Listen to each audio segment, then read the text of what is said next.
Pour le responsable du style Renault, Lorenz van den Acker, c'est l'émotion qui prime avant tout au moment de dessiner un nouveau modèle. Et le moins que l'on puisse dire, c'est que de ce point de vue, le Renault Kadjar a une belle carte à jouer.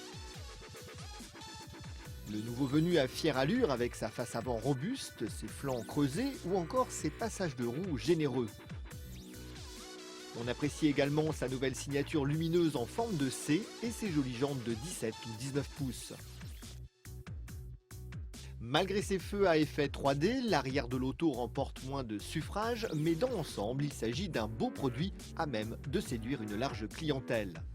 Avec ses 4,45 m de long, le Kadjar est plus imposant que ses concurrents Qashqai et 3008 de près de 10 cm. C'est évidemment la principale raison pour laquelle il dispose d'un volume de coffre supérieur, allant de 527 à 1478 litres, banquette arrière abaissée. L'habitacle se veut lui plus haut de gamme et mieux fini qu'à bord du Captur. On retrouve ainsi différents niveaux de plastique moussé, des assemblages solides à l'image de l'imposante poignée de maintien située sur le côté droit de la console centrale. L'ensemble manque de gaieté, mais il est vrai que l'on se sent très vite à son aise.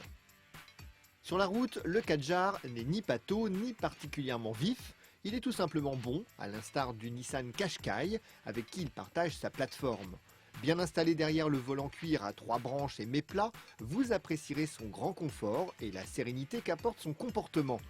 Malgré son gabarit et son côté haut sur pattes, il gère parfaitement ses prises de roulis et accepte d'être bousculé si la situation l'exige, sans occasionner la moindre frayeur. Seul véritable bémol, il pâtit d'une insonorisation plutôt moyenne pour la catégorie. Côté moteur, nous avons été déçus par le bloc essence 1,2 litre énergie TCE 130 chevaux. Trop gourmand avec près de 9 litres de consommation moyenne relevée, il manque cruellement de souffle et rend les dépassements compliqués. Le 1,6 litre DCI 130 chevaux, déjà à l'œuvre sur de nombreux modèles Renault, est lui toujours aussi agréable à emmener, avec son couple disponible sur une large plage d'utilisation, ses accélérations vigoureuses et son appétit modéré.